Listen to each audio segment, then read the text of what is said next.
Hello, welcome back. Methodology సిరీస్లో భాగంగా మనము ఈరోజు మాట్లాడబోయేటటువంటి టాపిక్ పాఠ్య గ్రంథాలు, బోధనా శాస్త్రాల అవగాహన. మిత్రులారా, మీరు టెట్ సిలబస్ని కనుక పరిశీలించినట్లయితే టెట్ సిలబస్లో కరికులం అండ్ టెక్స్ట్ బుక్ అనేటటువంటి టాపిక్ అనేది ఒకటి ఉంటుంది. ఇది ఏం చర్చిస్తుంది అని అంటే, విద్యా ప్రణాళిక రూపకల్పనలో ఏ ఏ అంశాన్ని పరిగణలోకి తీసుకుంటాం, విద్యా ప్రణాళిక రూపకల్పనకు వివిధ రకాల కమిషన్లు కమిటీలు ఏం చెప్పాయి, అసలు విద్యా ప్రణాళిక సూత్రాలేంటివి, వ్యూహాలేంటివి, ఉపగమాలేంటివి, నూతనంగా ఇంట్రడ్యూస్ చేసినటువంటి పాఠ్యపుస్తకాల యొక్క స్వరూప స్వభావాలు ఏ విధంగా ఉన్నాయి, ఆ పాఠ్యపుస్తకాల్ని మనము ఏ విధంగా విశ్లేషించవచ్చు, ఏ విధంగా మూల్యాంకనం చేయొచ్చు, యాజ్ ఎ టీచర్గా, కాబోయే ఉపాధ్యాయుడిగా పాఠ్యపుస్తకాల్లో ఉన్నటువంటి అంశాల గురించి పూర్తి అవగాహన ఉండాల్సినటువంటి అవసరం మనకు ఉంటుంది. కాబట్టి పాఠ్యపుస్తకాలను కూడా మనం మూల్యాంకనం చేస్తాం. సో ఆ సమాచారం అంతా మనం ఈరోజు చర్చించబోతున్నాము. ఈ సిలబస్ని మీరు ఒకసారి చూస్తే, మీరు టెట్ సిలబస్ను ఒకసారి పరిశీలిస్తే ఈ స్లైడ్ను బాగా చూడండి. ఇక్కడ 2 స్పెసిమెన్ కాపీస్ నేను పెట్టడం జరిగింది. ఈ ఫస్ట్ కాపీ ఏదైతే ఉందో ఇది మ్యాథ్స్ మెథడాలజీకి సంబంధించినటువంటిది. మ్యాథ్స్ మెథడాలజీకి మనకు 6 మార్కులు ఉంటాయి కదా. 24 మార్కులు కంటెంట్కి ఉంటాయి, 6 మార్కులు మెథడాలజీ లేదా పెడగాగి అంటాం దాన్ని. 6 మార్కులు ఉంటాయి కదా. ఈ 6 మార్కుల్లో చూడండి, ఇక్కడ 11వ చాప్టర్గా 11వ యూనిట్గా మనకు కరికులం అండ్ టెక్స్ట్ బుక్ పెట్టడం జరిగింది. ఇది ఈవీఎస్కి సంబంధించినటువంటి స్పెసిమెన్.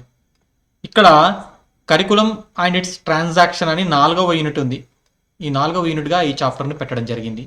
ఇది కేవలం మ్యాథ్స్ మరియు ఈవీఎస్కి మాత్రమే పరిమితం కాదు. ఈరోజు చర్చించబోయే అంశాలు తెలుగు, ఇంగ్లీష్ కూడా వర్తిస్తాయి. దాంతో పాటుగా సాంఘిక శాస్త్రము, సామాన్య శాస్త్రం కూడా వర్తిస్తాయి. పేపర్ 1 మరియు పేపర్ 2 2 రకాలుగా ప్రిపేర్ అయ్యేటటువంటి అభ్యర్థులకు ఈరోజు చర్చించబోయేటటువంటి టాపిక్ అత్యంత విలువైన టాపిక్. కాబట్టి ప్రతి అంశం కూడా కీలకమైన అంశము, అత్యంత ముఖ్యమైన అంశం. కాబట్టి జాగ్రత్తగా వినండి.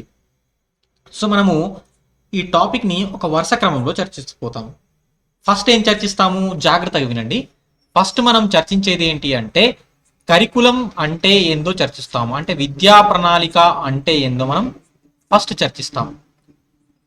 తర్వాత కరికులానికి పాఠ్య ప్రణాళికకు అంటే సిలబస్కి ఏమైనా తేడా ఉందా, కరికులం మరియు సిలబస్కి తేడా ఏందో తెలుసుకుంటాం.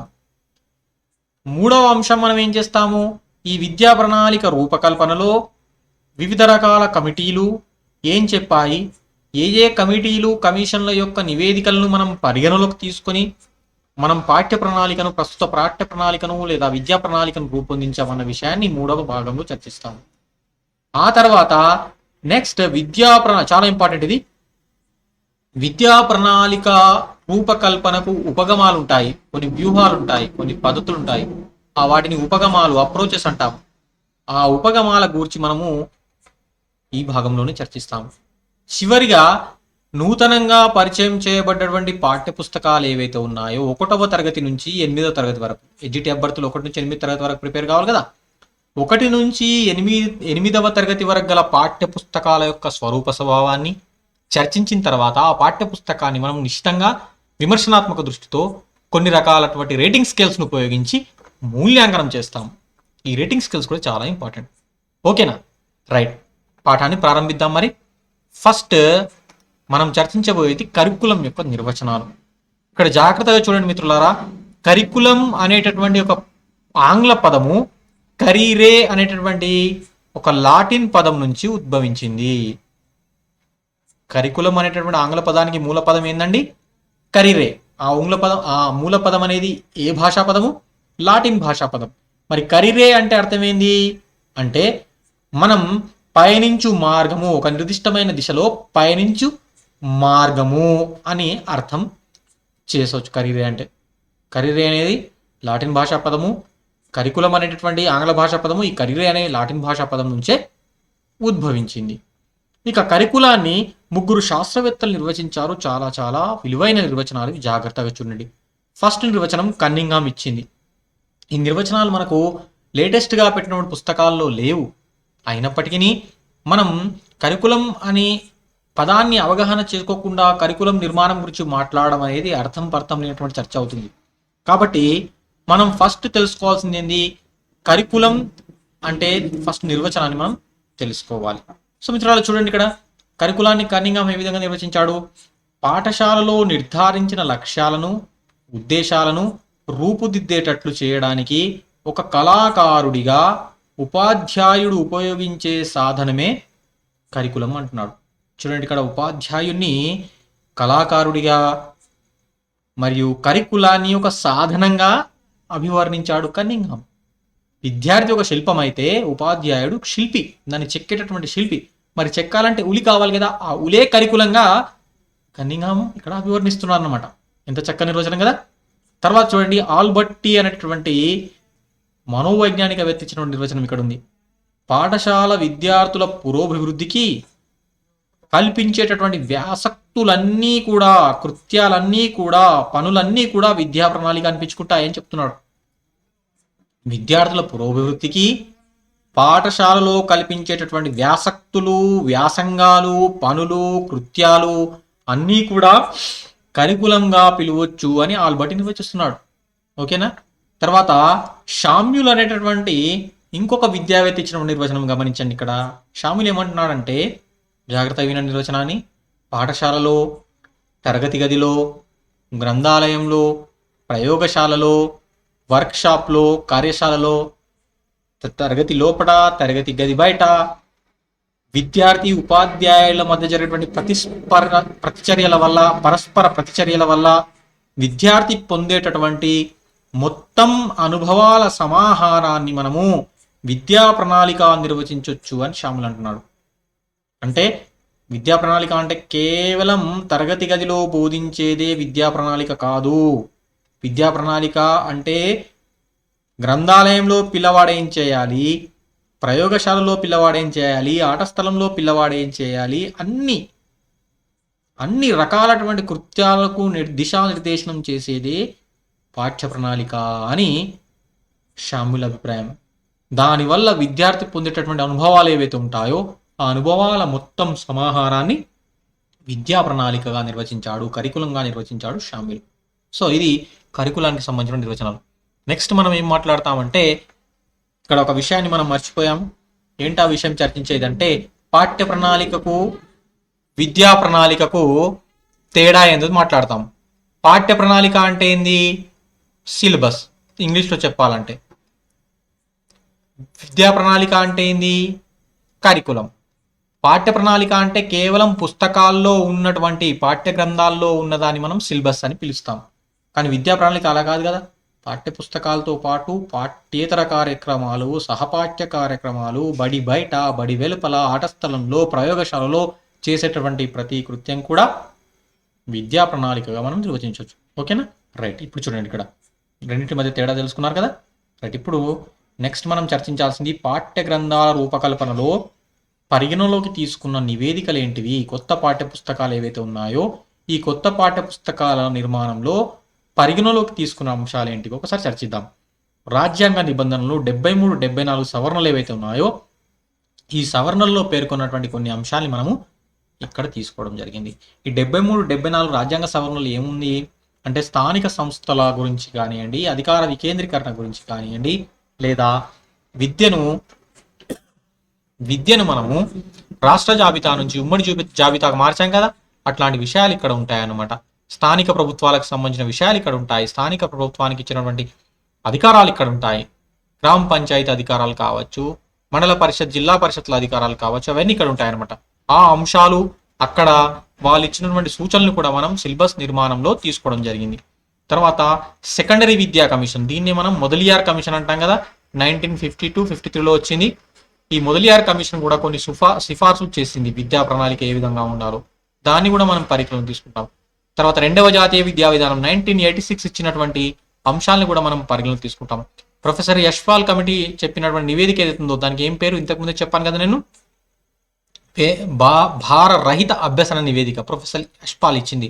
ఆ నివేదిక అంశాలను కూడా మనం పుస్తకాల నిర్మాణంలో తీసుకోవడం జరిగింది. తర్వాత జాతీయ విద్యా ప్రణాళిక చట్టము 2005ను విద్యా హక్కు చట్టం 2009ని, రాష్ట్ర ప్రణాళిక చట్టం 2011ను, వీటితో పాటుగా జాతీయ విజ్ఞాన కమిషన్ ప్రతిపాదనలు ఏవైతే ఉన్నాయో ఈ ప్రతిపాదనలు కూడా మనం పరిగణలోకి తీసుకోవడం జరిగింది. ఈ జాతీయ విజ్ఞాన కమిషన్ యొక్క ప్రతిపాదనలు ముఖ్యంగా సాంఘిక శాస్త్రము, సామాన్య శాస్త్ర పుస్తకాల రూపకల్పనలో మనము తీసుకోవడం జరిగింది. ఇప్పుడు ఒక్కొక్క దాని గురించి మనం వివరంగా మాట్లాడుకుందాం. ఇంపార్టెంట్ అయిన అంశాలే మాట్లాడుకుందాం. అయితే మీరు ఇక్కడ గుర్తుపెట్టుకోవాల్సింది ఏంటంటే, నూతన పాఠ్య పుస్తకాలు ఏవైతే ఉన్నాయో 2013-14 సంవత్సరం నుంచి ఇంట్రడ్యూస్ చేసినాయి. దీంట్లో ఎక్కువగా ఈ 3 అంశాలనే నొక్కి వక్కానించాయి. ఎన్సీఎఫ్ 2005, ఆర్టీ 2009, ఎస్సీఎఫ్ 2011 సూత్రాలని మనం ఎక్కువగా తీసుకున్నాం. ఇవన్నీ కూడా పాత అంశాలు కాబట్టి వీటి గురించి కూడా మనం స్థూలంగా పైపైన చర్చిస్తూ పోతాం. కాకపోతే ఎక్కువగా చర్చించాల్సినవి ఈ 3 అన్నమాట. ఓకేనా? రైట్. ఫస్ట్ చూడండి, ఇక్కడ పాఠ్య గ్రంథాల రూపకల్పనకు అనుసరించినటువంటి మార్గదర్శక సూత్రాలు ఏంటివో చూడండి. ఎవరెవరు ఏం చెప్పారో. ఫస్ట్ సెకండరీ విద్యా కమిషన్. ఇది చాలా చాలా ఇంపార్టెంట్. మొదలియార్ ప్రతిపాదించాడు కదా, దీనికి అధ్యక్షుడు ఎవరండి? మొదలియార్. అందుకే దీన్ని మొదలియార్ కమిషన్ అంటారు కదా. సో ఈ మొదలియార్ కమిషన్ 5 ఫండమెంటల్ ప్రిన్సిపుల్ చెప్పింది. ఈ దేనికోసం ఇవి 5 ఫండమెంటల్ ప్రిన్సిపుల్? విద్యా ప్రణాళిక రూపకల్పన ఏ విధంగా ఉండాలి, దేశవ్యాప్తంగా విద్యా ప్రణాళిక రూపకల్పనలో ఏ ఏ సూత్రాలను పరిగణలోకి తీసుకోవాలో చెప్పిందనమాట.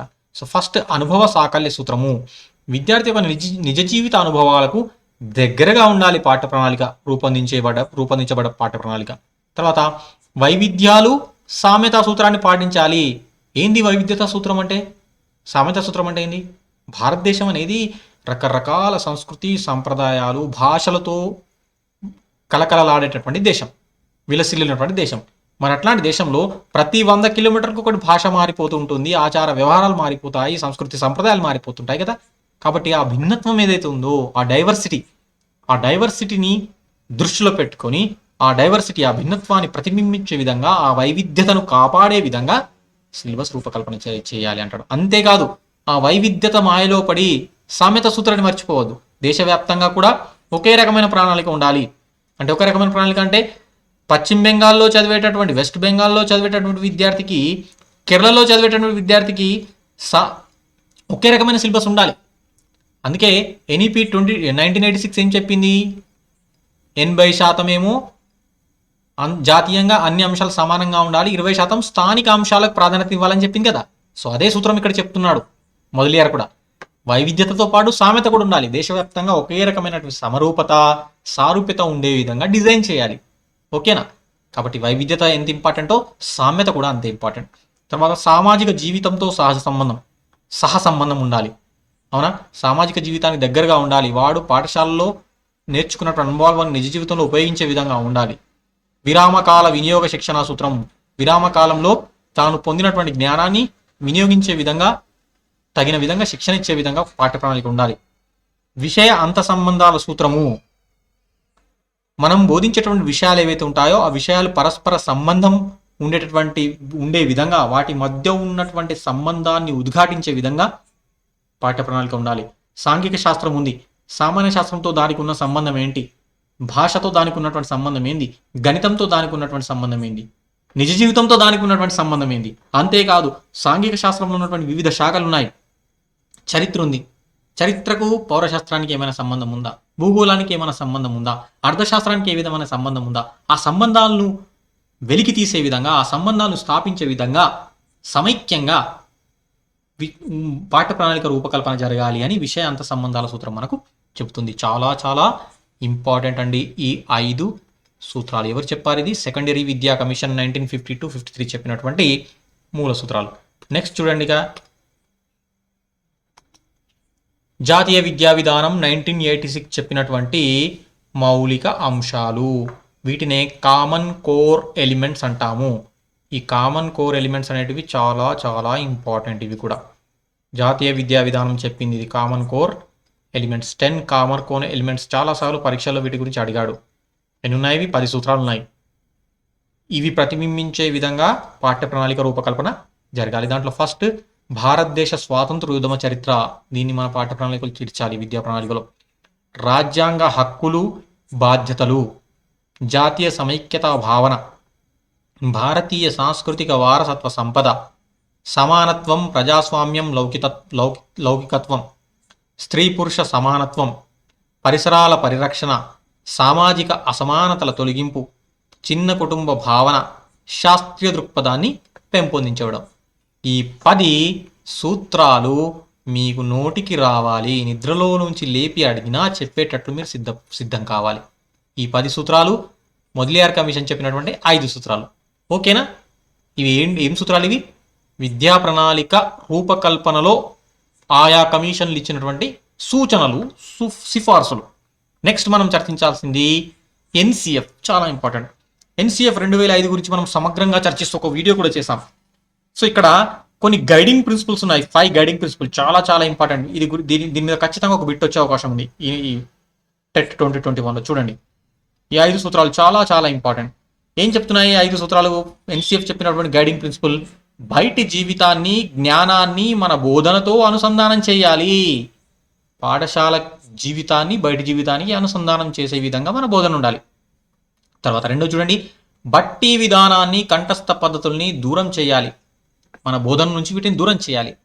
పిల్లల్ని పుస్తకాలకు బందీ చేయకుండా వాళ్ళ యొక్క సమగ్ర మూర్తిమత్వాభివృద్ధికి తోడ్పడే విధంగా విద్యా ప్రణాళిక అనేది ఉండాలి. ఇది మూడవ అంశం. పరీక్షల విధానాన్ని సరళీకరించి ఒత్తిడిని, భయాన్ని తొలగించే విధంగా మూల్యాంకనం జరగాలి.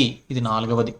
5వ చూడండి, దేశ ప్రజాస్వామిక నియమాలకు లోబడి పిల్లల ఆసక్తులు, అభినివేశాలను అభివృద్ధి చేయాలి. వాళ్ళ యొక్క ఆసక్తులను, అభినివేశాలను, సహజ సామర్థ్యాల్ని ప్రజాస్వామిక నియమాలకు లోబడి అభివృద్ధి చేయాలి. సో చూడండి, ఇక్కడ చాలా ఇంపార్టెంట్ ఇవి. ఫస్ట్ సెకండరీ విద్యా కమిషన్ చెప్పినటువంటి 5 ప్రిన్సిపల్, జాతీయ విద్యా విధానం 1986 చెప్పినటువంటి 10 సూత్రాలు, కామన్ కోర్ ఎలిమెంట్స్, ఎన్సిఎఫ్ చెప్పేటటువంటి 5 గైడింగ్ ప్రిన్సిపల్. ఇవి చాలా చాలా ఇంపార్టెంట్. ఖచ్చితంగా ఒక బిట్ వస్తుంది ఇంట్లో నుంచి. ఓకేనా? నెక్స్ట్ ఎన్సిఎఫ్ మరికొన్ని విషయాలు కూడా చెప్పింది. ఇవి అంతా ఇంపార్టెంట్ కాదు, కానీ అయినప్పటికీ ఒకసారి ఒక దృష్టి వేసేద్దాం మనం. చూడండి, ఇక్కడ ఇంకేం చెప్పింది ఎన్సిఎఫ్ 2005 విద్యా ప్రణాళిక నిర్మాణం ఏ విధంగా ఉండాలి అనే విషయం గురించి. చూడండి, విద్యా ప్రణాళిక నిర్మాణంలో ఈ అంశాన్ని కూడా మనం పరిగణలోకి తీసుకోవాలి అని మనకు ఎన్సిఎఫ్ చెప్పిందండి. ఏంటి అంశాలు? ఫస్ట్ వన్, శిశు కేంద్రీకృతం, చైల్డ్ సెంటర్గా ఉండాలి. జ్ఞాన నిర్మాణం జరిగే విధంగా ఉండాలి. బట్టి విధానానికి స్వస్తి, పరస్పర ప్రతిచర్యలు, అన్వేషణలు, ప్రయోగాలు, విశ్లేషణలు, వీటికి విద్యా ప్రణాళికలో స్థానం కల్పించాలి. పరస్పర ప్రతిచర్యలు అంటే ఏంటివండి? ఎన్ని రకాల చర్యలు ఉంటాయి? విద్యార్థి ఉపాధ్యాయుడితో ప్రతిచర్య పొందుతాడు. విద్యార్థికి మధ్య జరుగుతుంది. విద్యార్థికి బోధనోపకరణాలతో కూడా ప్రతిచర్య జరుగుతుంది. కాబట్టి వీటినన్నిటి కూడా స్థానం కల్పించాలని చెప్తుంది. మాతృభాషా వినియోగం చాలా ఇంపార్టెంట్. అంతర్గత శక్తుల వినియోగం ఉండేటట్టు ఉండాలి పాఠ్య ప్రణాళిక. స్థానిక అంశాలకు పెద్దపీట వేయాలి. సిసిఈ నిరంతర సమగ్ర మూల్యాంకనానికి అవకాశం కల్పించాలి. సమాజ భాగస్వామ్యం, విద్యా ప్రణాళికను ఏసీ గదుల్లో కూర్చొని పాలసీ మేకర్స్ మాత్రమే తయారు చేయకూడదు. సమాజాన్ని భాగస్వామ్యం చేయాలి. సమాజం అంటే ఎవరు? తల్లిదండ్రులు, ఉపాధ్యాయులు, విద్యావేత్తలు, పౌర సమాజం. ఇదంతా సమాజమే కదా. వాళ్ళ అభిప్రాయాలు కూడా తీసుకోవాలి. తర్వాత విలువలు, ప్రపంచ శాంతి లాంటి ఉదార విలువలు కూడా అవకాశం కల్పించాలి పాఠ్య ప్రణాళికలో అని ఎన్సిఎఫ్ 2005 చెప్పింది. తర్వాత చూడండి, ఆర్టీఈ 2009 విద్యా హక్కు చట్టము. విద్యా హక్కు చట్టం ఎప్పటి నుంచి వచ్చింది అమల్లోకి? 2010 ఏప్రిల్ 1 నుంచి వచ్చింది కదా, గుర్తుపెట్టుకోవాలి. ఓకేనా? రైట్. జమ్మూ కాశ్మీర్ మినహా రాష్ట్రమంతా, దేశమంతా అమలు చేయబడింది. మనం విద్యా హక్కు చట్టం గురించి ఒక వీడియోలో సమగ్రంగా మాట్లాడదాం. సో ఇక్కడ 7 అంశాలు చెప్పింది విద్యా హక్కు చట్టం. చూడండి, అన్ని అంశాలు కూడా సేమ్ ఉంటాయి, కానీ ఒక్కసారి మనం చదివితే మనకు ఏ అంశానికి ఏ అంశం స్పృశించింది, ఎన్సిఎఫ్ స్పృశించిన అంశం ఏంది, ఆర్టీ 2009 వదిలిపెట్టిన అంశం ఏంది అన్న విషయం గురించి మనకు ఒక అవగాహన అనేది వస్తుంది. పరీక్షలో పేపర్ సెటర్ ఏ విధంగా అడిగినా మనం చేయగలిగేటట్టు ఉండాలన్నమాట. ఒకసారి చదివేస్తే పోతుంది మనకి ఇది. సో రాజ్యాంగంలో పొందుపరచబడిన విలువలు పాఠ్య ప్రణాళికలో ఉండాలి. పిల్లవాడి సమగ్ర అభివృద్ధి, శారీరక మానసిక అభివృద్ధి, శిశు కేంద్రీకృతంగా ఉండాలి. ఒత్తిడి రహితంగా, మనసులు గాయపడకుండా ఉండాలి. నిరంతర సమగ్ర మూల్యాంకనం. చూసారా, ఎన్సిఎఫ్ చెప్పింది నిరంతర సమగ్ర మూల్యాంకనం గురించి, ఆర్టీ కూడా చెప్తుంది. ఎలిమెంటరీ విద్య పూర్తయ్యే వరకు ఎటువంటి బోర్డు పరీక్షలు పెట్టకూడదు. ధృవపత్రం అనేది జారీ చేయాలి. ఇది 8వ పాయింట్ కూడా చెప్పవచ్చు మనం. ఇక్కడ ఒక ధృవపత్రం అని జారీ చేయొచ్చు 8వ తరగతి పరీక్ష అయిపోయిన తర్వాత పాస్ అయినట్లు. సో ఇట్లాంటి కొన్ని సూత్రాలు చెప్పింది అన్నమాట ఆర్టీ 2009. తర్వాత చూడండి, ఎస్సిఎఫ్ స్టేట్ కరికులం ఫ్రేమ్వర్క్ 2011. చూసారా, ఇక్కడ జాగ్రత్త వినాలి. ఎన్సిఎఫ్ అనేది 2005లో వస్తే దానికి అనుగుణంగా మనం ఏం చేసామండి? స్టేట్ కరికులం ఫ్రేమ్వర్క్ను 2011లో తయారు చేసాం. ఈ 2011లో ఎస్సిఎఫ్ తయారు చేసి మనం అన్ని సబ్జెక్టులకు ఆధార పత్రాన్ని రూపొందించుకున్నాం, పొజిషన్ పేపర్స్. ఎన్సిఎఫ్ వీడియో చూస్తే మీకు తెలుస్తుంది ఆ విషయం. ఆధారపత్రాలు రూపొందించాము అన్ని సబ్జెక్టులకు. తెలుగు నుంచి మొదలు పెడితే సోషల్ వరకు అన్ని సబ్జెక్టులకు, కంప్యూటర్ సైన్స్, ఫిజికల్ ఎడ్యుకేషన్ అన్నిటికీ ఆధారపత్రాలు రూపొందించుకున్నాం. ఓకేనా? రైట్. మనం అప్పుడు ఆంధ్రప్రదేశ్లో ఉన్నామన్నమాట 2011లో. మరి SCF 2011 ఏం చెప్పింది? పిల్లల యొక్క అభ్యసనా శక్తులపై దృష్టి కేంద్రీకరించాలి. ఎస్, మంచి వ్యాలిడ్ పాయింటే. పిల్లవాడు పాఠశాలకు వచ్చేటప్పుడు కలిగి ఉన్న భాష మొదలైన పరిజ్ఞానాన్ని గౌరవించాలి. చాలా ఇంపార్టెంట్ పాయింట్. పిల్లవాడు పాఠశాలకు వచ్చే వరకే కొంత నేర్చుకొని వస్తాడు భాష అనేది.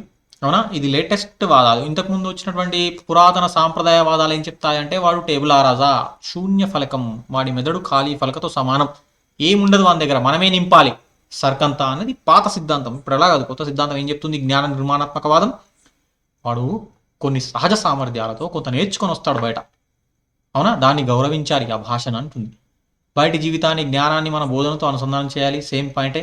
బట్టి పద్ధతులు ఉండకూడదు. పిల్లల్ని పుస్తకాలకు బందీ చేయకుండా ఉంచాలి.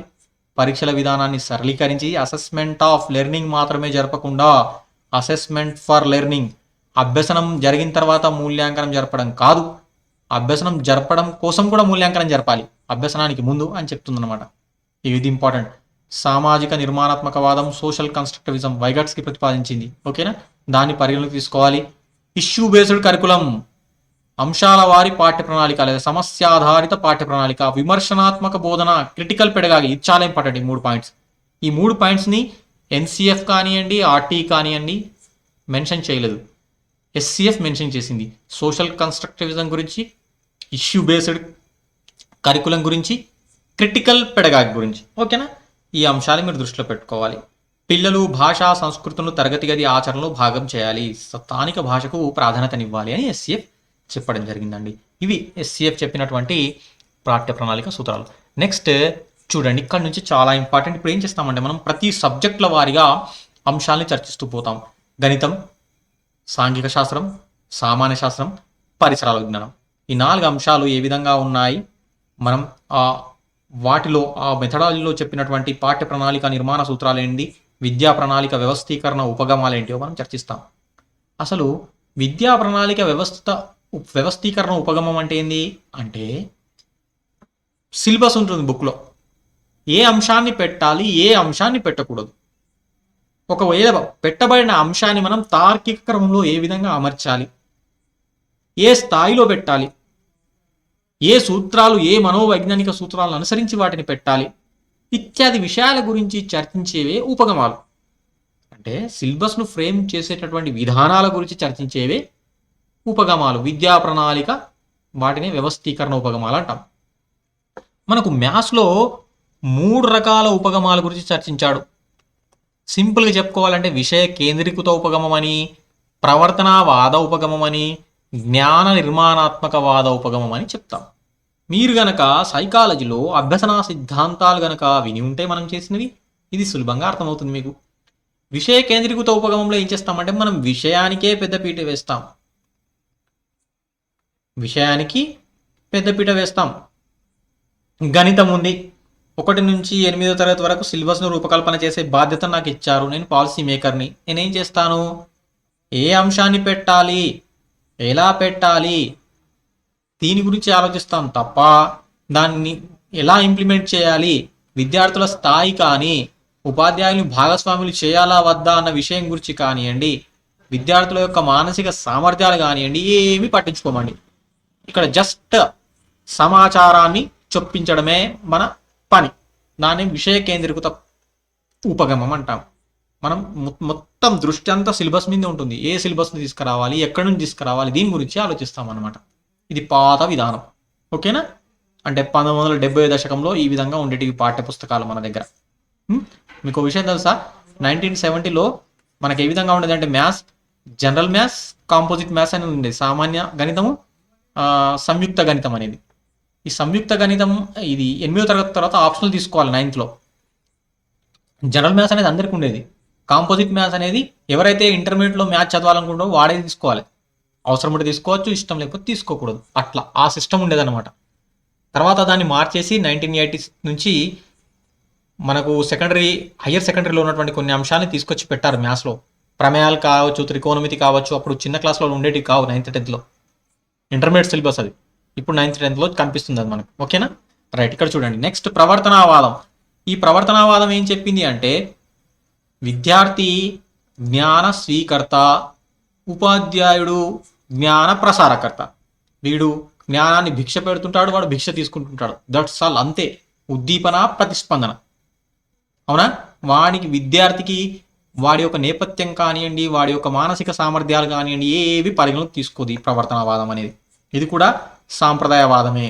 అయితే ఇక్కడ ఈ ప్రవర్తనవాదంలో వచ్చినటువంటి ముఖ్యమైన అంశాలు ఏంటివి అంటే కొన్ని మౌలికమైన భావనలు ఇంట్రడ్యూస్ చేయబడాయి. జాగ్రత్త వినండి. ప్రవర్తనవాదం ఆధారంగానే సామర్థ్యాధారిత బోధన అనేటువంటి కాన్సెప్ట్ వచ్చింది మనకు. కాంపిటెన్సీ బేస్డ్ ఎడ్యుకేషన్, సామర్థ్యాధారిత బోధన, సామర్థ్యాధారిత బోధన. ఈ కాన్సెప్ట్ అనేది ప్రవర్తనవాద దృక్పథం నుంచే వచ్చిందండి. తర్వాత నెక్స్ట్ కనీస అభ్యసనా స్థాయిలు. వినే ఉంటారు మీరు, ఎంఎల్ఎల్స్ అంటాం, మినిమం లెవెల్స్ ఆఫ్ లెర్నింగ్ అంటాం. Minimum levels of learning. ఈ కనీస అభ్యసన స్థాయిలు అన్నటువంటి భావన కూడా ప్రవర్తనవాద దృక్పథం నుంచి వచ్చింది. తర్వాత కార్యక్రమయుత అభ్యసనం, ప్రోగ్రామ్ లెర్నింగ్, స్కిన్నర్ ప్రతిపాదించాడు కదా, ఇది కూడా ప్రవర్తనవాద దృక్పథమే. అంటే ఏం లేదు, ఇక్కడ ప్రవర్తనవాద దృక్పథం ఏం చేస్తుంది అంటే చెప్పాల్సిన విషయాన్ని కొన్ని భాగాలుగా చేసి వాటిని మనం చిన్న చిన్న భాగాలుగా విడగొట్టి అభ్యాసకుడికి ఇస్తామన్నమాట. వాడు అభ్యసించింది లేనిది తర్వాత మూల్యాంకనం చేస్తాం. సో ఇదే కార్యక్రమయుత అభ్యసనం అంటే. ఇక జ్ఞాన నిర్మాణాత్మకవాదం ఏం చెప్తుంది? ఇది ఆధునికంగా వచ్చినటువంటి విప్లవాత్మకమైన మార్పు. ఇదేం చెప్తుందంటే విద్యార్థి కేవలం జ్ఞానాన్ని స్వీకరించే యంత్రం కాదు, వాడు జ్ఞానాన్ని నిర్మించుకోగలడు, జ్ఞానాన్ని సృష్టించగలడు, జ్ఞానాన్ని ఆవిష్కరించగలడు, జ్ఞానాన్ని కనుగొనగలడు. చూసారా, ఇన్ని కాన్సెప్ట్స్ దీంట్లో ఉన్నాయి. అంటే వాడు కేవలం యాంత్రికమైనటువంటి ఒక యంత్రం కాదు, క్రియాశీలక వ్యక్తి. అభ్యసనం అనేది క్రియాశీలక ప్రక్రియ, జ్ఞాన నిర్మాణం అనేది కూడా ఒక క్రియాశీలక ప్రక్రియ. కాబట్టి విద్యార్థి యొక్క కోణం నుంచి మనం ఆలోచించి పాఠ్య ప్రణాళికను రూపకల్పన చేయాలి. అంతేకాదు ఉపాధ్యాయుడిని కూడా పాఠ్య ప్రణాళిక నిర్మాణంలో భాగస్వామి చేయాలి. ఇట్లాంటి చాలా చాలా మంచి మంచి విషయాలు మనకు జ్ఞాన నిర్మాణాత్మక వాదంలో వస్తాయి. వైగాట్స్కి కావచ్చు, బ్రూనర్ కావచ్చు, పియాజే కావచ్చు, వీళ్ళంతా కూడా ఈ వాదానికి సంబంధించిన వాళ్ళు. ఓకేనా? సరే, ఇవి చాలా డెప్త్ టాపిక్, ఇది అంతగా మనం చర్చించాల్సిన అవసరం లేదు దీంట్లో. సో ఇది. తర్వాత నెక్స్ట్ చూడండి, గణిత శాస్త్రం విషయాంశాలు. ఏమేమి పెట్టారు గణిత శాస్త్రంలో చూడండి. ప్రాథమిక స్థాయిలో మనకు ఇన్ని టాపిక్స్ ఉంటాయి. ఎలిమెంటరీ స్థాయిలో మనకు ఇన్ని టాపిక్స్ ఉంటాయి. సంఖ్యలు సంజ్ఞామానము, సంకలనం వ్యవకలనం, గుణకారం భాగాహారం, భిన్నాలు కొలతలు, జ్యామితి, అంకగణితం, దత్తాంశ నిర్వహణ. ఎలిమెంటరీ స్థాయి చూడండి, ఇక్కడ ప్రాథమిక స్థాయి అంటే 1 నుంచి 5 అండి. ఓకేనా? ఎలిమెంటరీ స్థాయి అంటే 6, 7, 8వ తరగతులు. సంఖ్యా వ్యవస్థ, బీజగణితం, అంకగణితం, రేఖాగణితం, క్షేత్రమితి, దత్తాంశ నిర్వహణ. ఇవన్నీ కూడా దీంట్లో 6 ఇతివృత్తాలు పెట్టారు, దీంట్లో 8 ఇతివృత్తాలు పెట్టేసి యూనిట్లు పెట్టేసి గణిత శాస్త్రం రూపొందించడం జరిగింది. నెక్స్ట్ చూడండి, ఇది ఇంపార్టెంట్, సాంఘిక శాస్త్ర వ్యవస్థీకరణ ఉపగమాలు. ఈ సాంఘిక శాస్త్ర మెథడాలజీలో ఇవ్వడం జరిగింది. సో వీటి గురించి మనం చర్చిద్దాం. ఇవి కేవలం సాంఘిక శాస్త్రానికి మాత్రమే వర్తించవు, సైన్స్ కూడా వర్తిస్తాయి. ఓకేనా? పరిసరాల విజ్ఞానం కూడా వర్తిస్తాయి. కాబట్టి జాగ్రత్తగా వినండి ఈ సూత్రాలు ఏంటివో. ఫస్ట్ వన్ సమైక్యత ఉపగమం, రెండవది ప్రత్యేక విషయ ఉపగమం, మూడవది సహసంబంధ ఉపగమం లేదా విషయ అంతర సంబంధ ఉపగమం, integrated approach, disciplinary approach, correlation approach. Integrated approach అంటే ఏంటి అంటే దీని ముఖ్య ఉద్దేశం ఏంటంటే జ్ఞానం అనేది టెంపరల్గా ఉండకుండా మొత్తంగా ఉంటుంది. కాబట్టి మొత్తంగా మనం జ్ఞానాన్ని నేర్చుకున్నప్పుడు మాత్రమే అది అర్థవంతమైన జ్ఞానంగా, అర్థవంతమైన అభ్యసన ప్రక్రియగా మారుతుంది. విడగొట్టి అభ్యసించడం మంచి పద్ధతి కాదు. సమైక్యంగా అభ్యసించాలి. గెస్టాల్ట్ వాదులు వస్తారు కదా మనకు సైకాలజీలో, వాళ్ళు ఏం చెప్తారు? సమగ్రాకృతి సిద్ధాంతం. గెస్టాల్ట్ వాదులు మొత్తంగా అభ్యసించిందే అర్థవంతమైన అభ్యసనము, భాగాలుగా విడగొడితే పూర్తి అవగాహన అనేది రాదు అనేది దీని యొక్క మూల సూత్రం. అందుకే మనం ఏం చేస్తాం చూడండి, 5th వరకు ఏం చేస్తాం మనము? సాంఘిక శాస్త్ర, సామాన్య శాస్త్ర విషయాలన్నింటినీ కూడా క్రోడీకరించి పరిసరాల విజ్ఞానంగా మనము మార్చుకొని బోధిస్తున్నాం, ఎన్వైరన్మెంటల్ స్టడీస్గా. అవునా? సమైక్యంగా దీంట్లో ఉన్నటువంటి కొన్ని అంశాలని, దీంట్లో ఉన్నటువంటి పరస్పర సంబంధం ఉన్న విషయాల్ని సమైక్యంగా కలిపి ఇంటిగ్రేటెడ్ అప్రోచ్లో మనం బోధిస్తున్నాము. ఓకేనా? పరిసరాల విజ్ఞానంగా బోధిస్తున్నాం కాబట్టి పరిసరాల విజ్ఞానం పుస్తకం అనేది సమైక్యతా ఉపగమం ఆధారంగా రూపొందించబడింది. రైట్. అంతేకాకుండా మీరు కనుక 6th 7th సాంఘిక శాస్త్ర పుస్తకాలని కనుక గమనిస్తే 6th 7th 8th పుస్తకాలు గమనిస్తే దీంట్లో భూగోళ శాస్త్రము, చరిత్ర, రాజనీతి శాస్త్రము లేదా పౌరశాస్త్రము, అర్థశాస్త్రం ఈ నాలుగిటిని కూడా సమైక్యంగా చేసి మనం బోధిస్తున్నాం. 9, 10 తరగతిలో విడివిడిగా బోధిస్తాం, అంటే పార్ట్స్గా విడగొట్టి విభజిస్తున్నాం. 6th 7th 8thలో మాత్రం సమైక్యతా ఉపగమాన్ని మనం ఫాలో అవుతున్నాం అన్నమాట. ఇక నెక్స్ట్ ప్రత్యేక విషయ ఉపగమం ఏంటి అంటే, ప్రత్యేక విషయ ఉపగమం అంటే విడివిడిగా బోధించడము. అంటే సాంఘిక సామాన్య శాస్త్రాన్ని మనము 6th 7th నుంచి ఏ విధంగా అయితే విడివిడిగా బోధిస్తున్నాము, అవునా? 6th తర్వాత 8th క్లాస్లో ఏం చేస్తాం, సామాన్య శాస్త్రాన్ని మనము చూడండి, జాగ్రత్తగా వినండి. 6th 7thలో సామాన్య శాస్త్రంగా ఉన్నటువంటి అంశాన్ని మనం ఏం చేస్తాము, భౌతిక రసాయన శాస్త్రంగా విడగొడుతున్నాం. 8thలో భౌతిక రసాయన శాస్త్రం ఒకటి, జీవశాస్త్రంగా విభజిస్తున్నాం. ఈ రకమైన విభజనను ప్రత్యేక విషయ ఉపగమం అంటాం. ఇది కూడా మనం సిలబస్లో పరిగణలోకి తీసుకుంటాం. ఇక సహసంబంధ ఉపగమం లేదా విషయ అంతర సంబంధ ఉపగమం అంటే ఏంది? ఇంతకుముందు సహసంబంధ సూత్రం గురించి చాలా చక్కగా వివరించాం మనం మ్యాథ్స్లో. సహసంబంధం ఎన్ని రకాలుగా ఉంటుంది? 2 రకాలుగా ఉంటుంది, అవునా? ఫస్ట్ ఏంది అంతర సంబంధము, రెండోది బాహ్య సంబంధం. అంతర సంబంధం అంటే ఏంది? ఆ సబ్జెక్ట్లో అంతర్భాగంగా ఉన్నటువంటి 2 శాఖలు, 2 లేదా అంతకన్నా ఎక్కువ శాఖల మధ్య సంబంధం ఉండేటట్లు పాఠ్యప్రణాళిక రూపకల్పన జరగాలి. ఉదాహరణకు సాంఘిక శాస్త్రం ఉంది, 6, 7, 6వ తరగతి, 7వ తరగతి, 8వ తరగతి సాంఘిక శాస్త్రం కనుక పరిశీలిస్తే దీంట్లో మనం ఏం చేసాము, 4 శాఖలు ఉన్నాయి కదా, ఏవి మన భూగోళ శాస్త్రము, చరిత్ర, పౌరశాస్త్రం, అర్థశాస్త్రం. వాటి మధ్య సహసంబంధాన్ని స్థాపించే విధంగా మనం సిలబస్ని రూపొందించాం. ఇది అంతర సంబంధం అవుతుంది. ఇక బాహ్య సంబంధం అంటే ఏంది? నిజ జీవితంలో విద్యార్థికి సంబంధం కలిగే విషయాలు మనం పాఠ్య ప్రణాళికలో పెట్టాలి. ఇది కూడా బాహ్య సంబంధం అనిపించుకుంటుంది.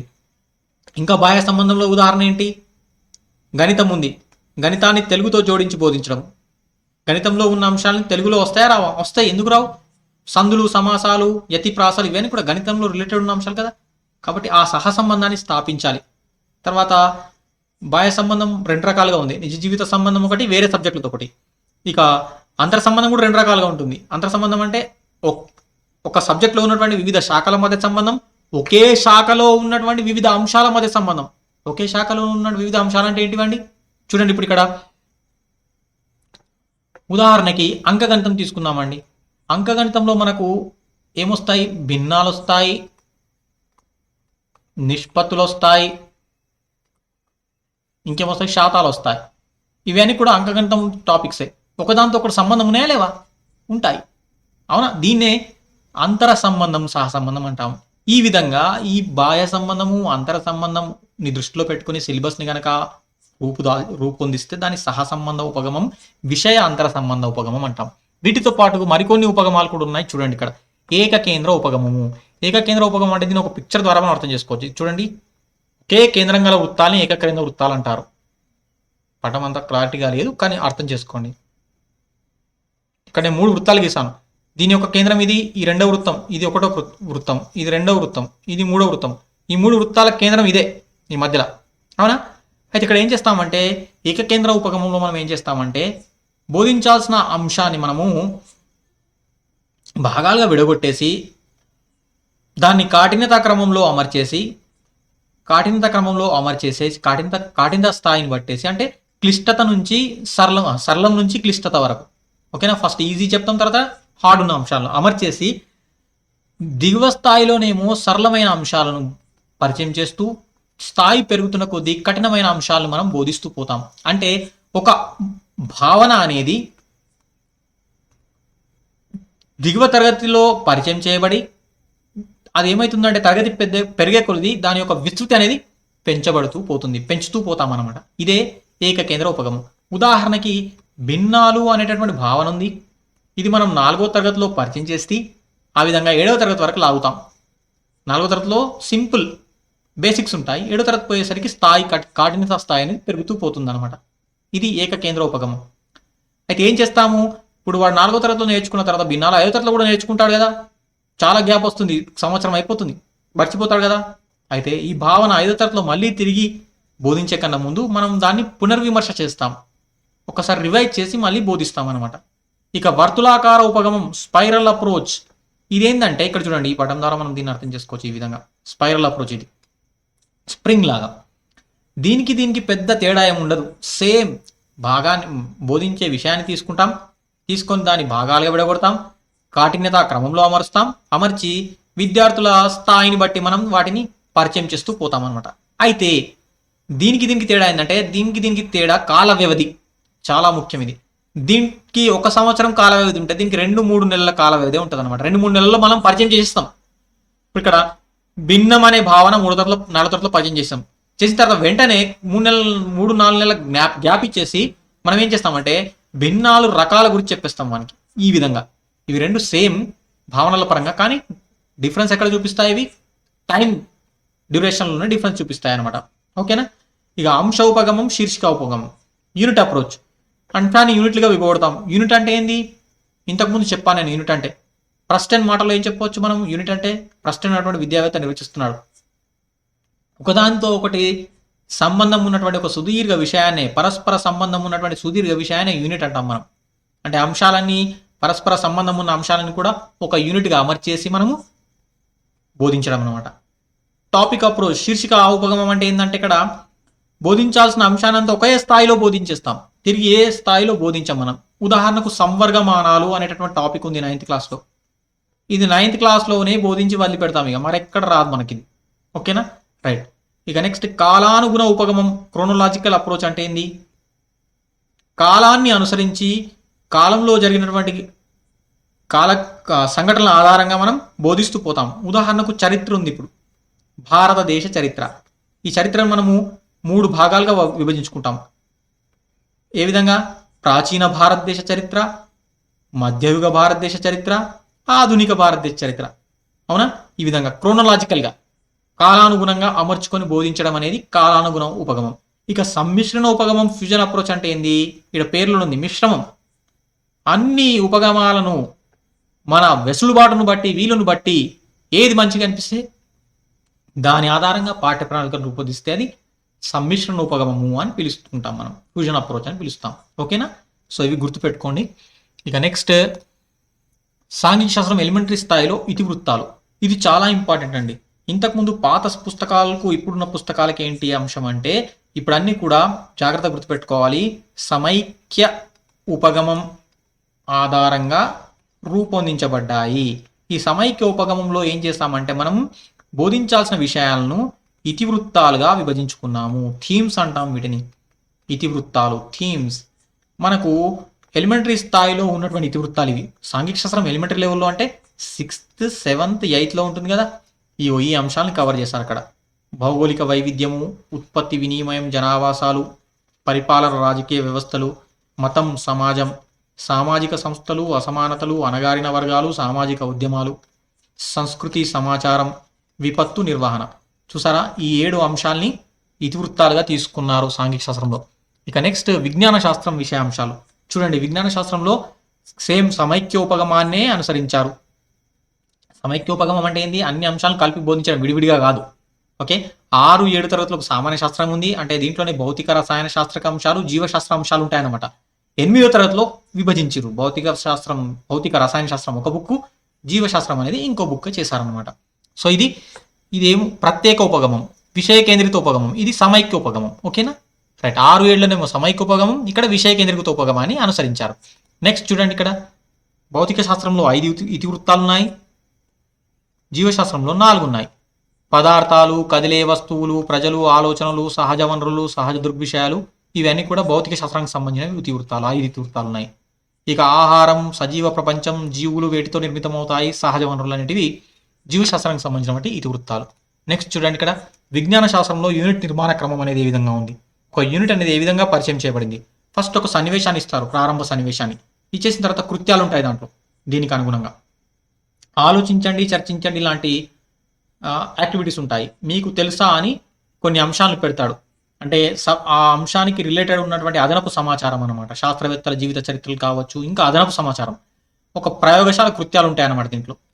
విశ్లేషించడం, పట్టికలు ఉంటాయి. ఆ పట్టికలు నింపడము, సమాచారాన్ని విశ్లేషించడము, సమాచారాన్ని సేకరించడము, సేకరించిన సమాచారాన్ని పట్టికల్లో నమోదు చేయడం ఇవన్నీ దీంట్లో ఉంటాయి. బొమ్మలు గీయడము, ఫ్లో చార్ట్ గీయడం అనే అంశాలు కూడా ఉంటాయి.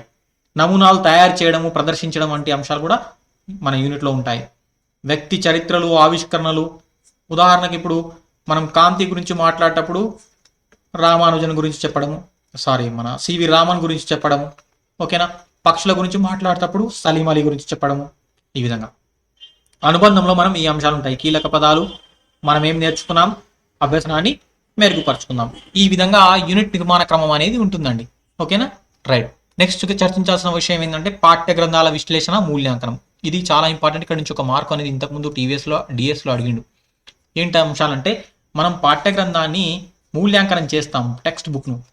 దాంట్లో ఉన్నటువంటి మంచి చెడుల విశ్లేషణ, విమర్శనాత్మక దృష్టితో దాన్ని చూస్తామన్నమాట. దాని అట్ట ఏ విధంగా ఉంది, దాని భౌతిక రూపం ఏ విధంగా ఉంది, ముద్రణపర దోషాలు ఏమైనా ఉన్నాయా, కృత్యాలు ఉన్నాయా లేవా, అవన్నీ కూడా మనం ఒక రేటింగ్ స్కేల్ ఆధారంగా చేస్తామన్నమాట. ఇక్కడ 2 రేటింగ్ స్కేల్స్ మనకు సిలబస్లో ఇచ్చాడు. ఒకటి వోగెల్ మూల్యాంకన మాపని అంటాం. ఇక్కడ 10 అంశాలు ఉంటాయి మనకు.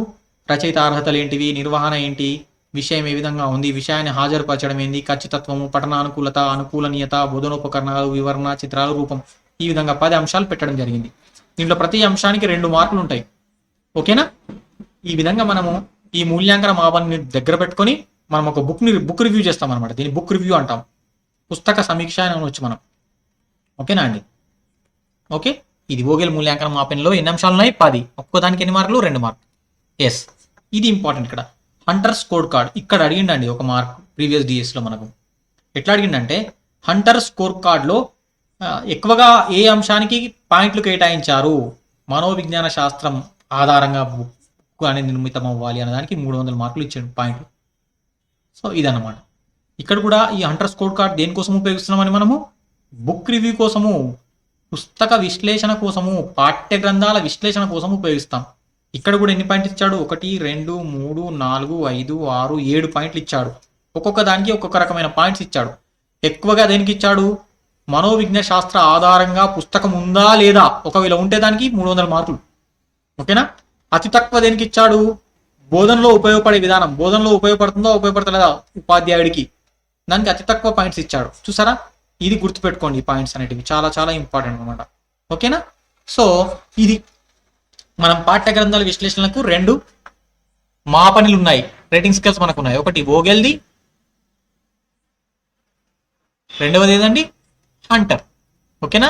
ఒక్కసారి స్లైడ్ చూసేసి మీరు ఒక్కసారి గుర్తుపెట్టుకుంటే చాలా చాలా చక్కగా గుర్తుండేటటువంటి అవకాశం ఉంది. Okay, right. ఇక్కడ మనం ఈనాటి క్లాస్ని ఇక్కడితో ముగిద్దాం. మనం నెక్స్ట్ క్లాస్లో మరి కొత్త అంశంతో మళ్ళీ కలుద్దాం.